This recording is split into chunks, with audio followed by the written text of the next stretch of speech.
summer fun has begun. The city's Wreck on the Spot program has kicked off this week.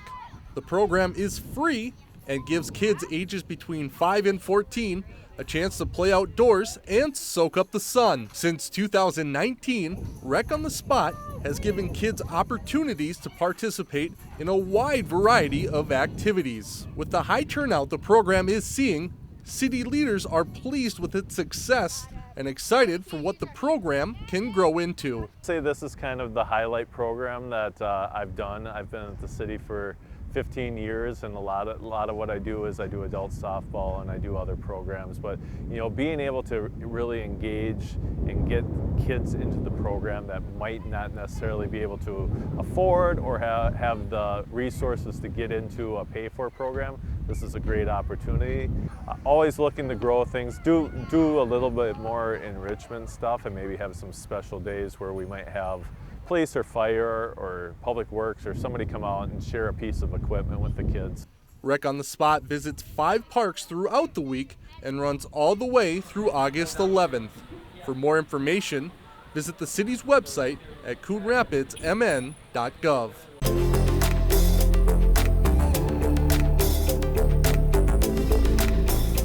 So it was a big 2021 year for us. Business is booming in the Riverdale Village Retail Center. At the height of the pandemic, more than 300,000 square feet of retail space sat vacant.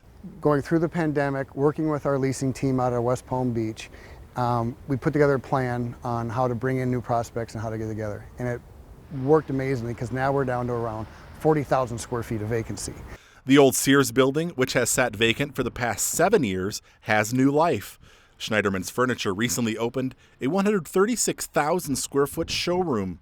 The old JCPenney building is being converted into 5 different tenant spaces. One space will house a large national grocer, and another will be home to Sierra Trading, an outdoor store. Also, Burlington Coat is moving into the old Bed Bath & Beyond space. As for the smaller storefronts in Riverdale Village, Pro's Nails and Crumble Cookies both recently opened, and the management team hopes to lure in a few more. So that's phase 2. Now that we've filled the big boxes, it's getting those smaller ones to come in. And as we move on past the pandemic, that'll be a lot easier for those type of tenants to expand and open into new areas. As for that unnamed grocery store that is expected to open at the end of the year, several published reports indicate it will be an Amazon Fresh. But official confirmation is still hard to come by. It is not up for us to announce, but they will announce it when the time is right.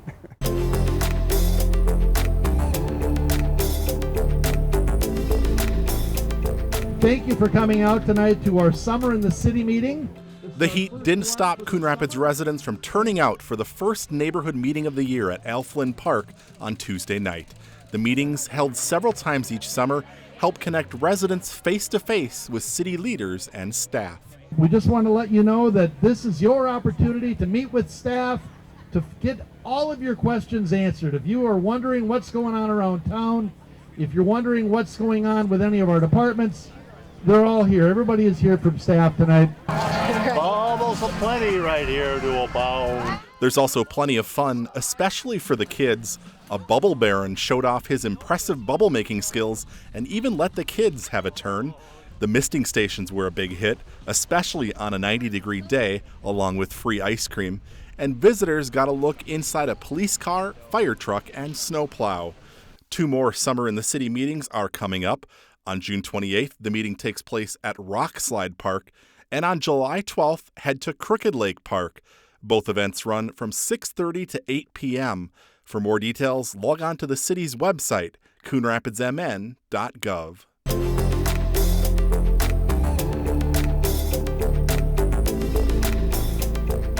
There's a change in leadership at the top of the Coon Rapids Police Department. Chief Brad Wise is retiring at the end of June. This week, Captain John Stanky was named the new police chief. Wise and Stanky will work together to transition duties over the next few weeks. Stanky grew up in Coon Rapids and has spent his entire law enforcement career with the department, first as a community service officer back in 1993. He calls it a great honor and a privilege to be the next chief. I don't have any drastic changes, but my vision for the future involves enhancing our relationships and our outreach with the community. So I have some ideas for some exciting new objectives that I think are going to just help enhance the relationship with the community and make things better for everyone.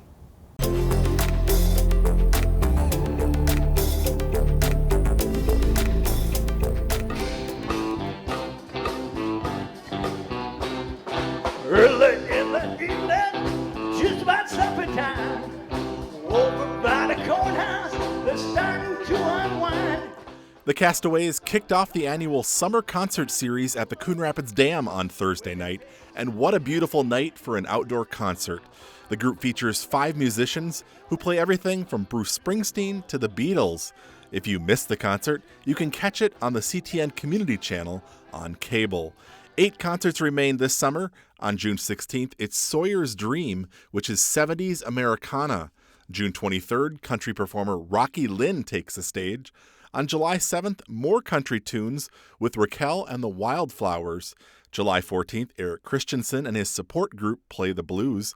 On July 21st, it's the New Orleans brass and jazz sounds of the Dirty Shorts Band. And on July 28th, a little polka with the Shimoleski Fun Time Band. Moving to August, on the 4th, Ecuador Manta plays Latin Fusion. And the concert series concludes August 11th with the Revolution 5, a Beatles tribute band.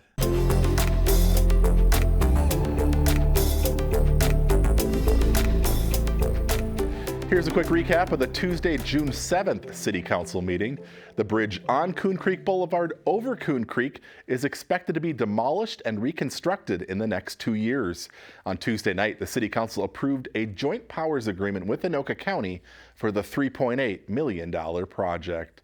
The council also approved a maintenance agreement between the city and the Coon Rapids Fast Pitch Association for their use of Aspen Park. Fast Pitch began using the fields in 2020. The agreement covers maintenance, utilities, and use of the concession stand. And finally, the council accepted some big donations this week. The Coon Rapids Community Strength Foundation has donated more than $9,000 for the summer concert series. Connexus Energy is giving $2,500 to the Multicultural Advisory Committee for the purchase of promotional materials, and Centerpoint Energy is giving the police department $2,300 toward the purchase of training center video equipment.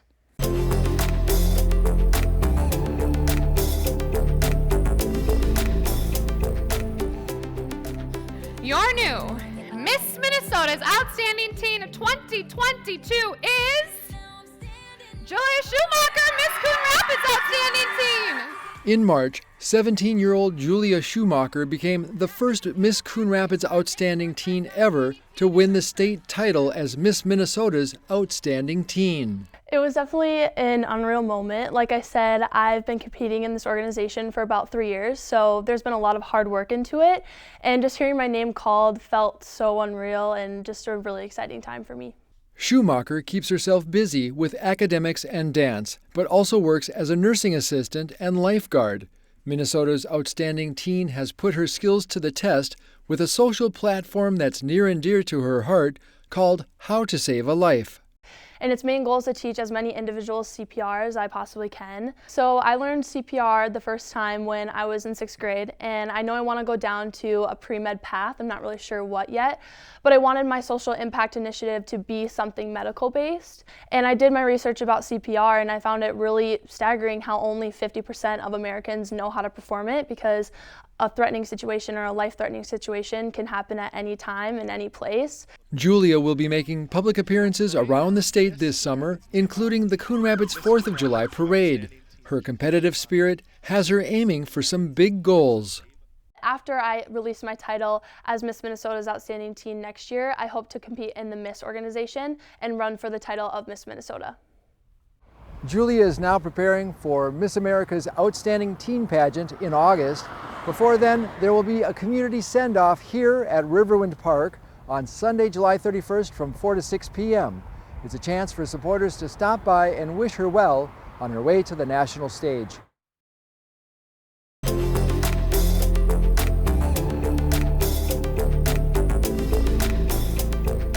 Three Coon Rapids City Council seats are on the ballot this fall, and in 2 of those races, there will be a primary election.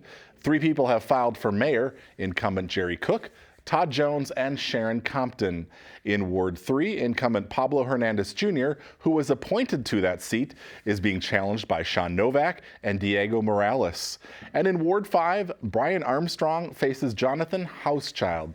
Incumbent Brad Johnson is running for county attorney. Moving to those county races, all 7 seats on the Anoka County Board are up for re-election due to redistricting. In District 1, incumbent Matt Look is being challenged by Kevin Landry. In District 2, incumbent Julie Brostad is running unopposed. In District 3, incumbent Jeff Reinert is facing Kevin Ryan and Cindy Hansen. In District 4, it's incumbent Scott Schulte versus Raymond Zoran. In District 5, incumbent Mike Gamache faces Tracy Strombeck. In District 6, Julie Jepson faces off against David Clark. Incumbent Robin West is not seeking re-election to that seat. And in District 7, incumbent Mandy Meissner is being challenged by Joseph Sturdivant. Moving to the county sheriff, there's 3 candidates seeking that position with the retirement of James Stewart, Thomas Gagnon, Paul Lensmeyer, and Brad Wise. County Attorney Tony Palumbo is also retiring. The candidates who have filed to replace him are Brad Johnson and Wade Kish. The primary election is Tuesday, August 9th, and the general election is Tuesday, November 8th.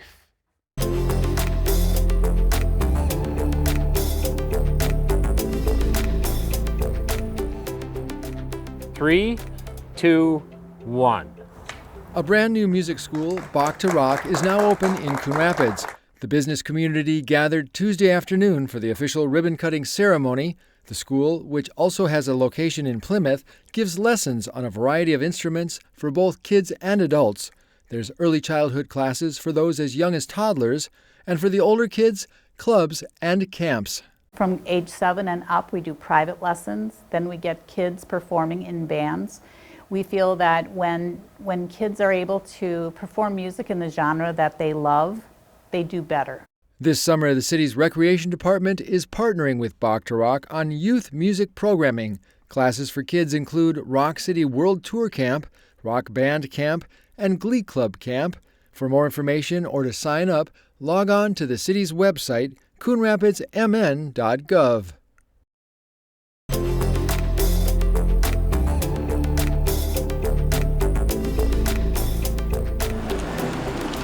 Ace Hardware has been a staple in Coon Rapids for decades, but at the end of 2020, the ownership changed hands. We were always kind of flirting around with the idea of buying another store. Tim Owada and his wife, Elena Nelson, bought the store from longtime owner Todd Spangers. Nelson owns the Ace Hardware at 38th Street and Nicollet Avenue in Minneapolis, a place where she's worked since high school. The couple calls Coon Rapids home. We knew that we wanted to give it a little TLC, do some upgrades to it. So some of those plans were already put into motion before we even closed on the sale. Water softener salt? Yep. I have it right here. The new owners painted the walls, revamped the store layout, and doubled the inventory. In addition to a big backyard barbecue section and a colorful paint department, Ace Hardware has an expansive selection of pet food and poultry supplies. Owada says something that sets them apart from big box retailers is their customer service. Tyrone's going to get those out to your car.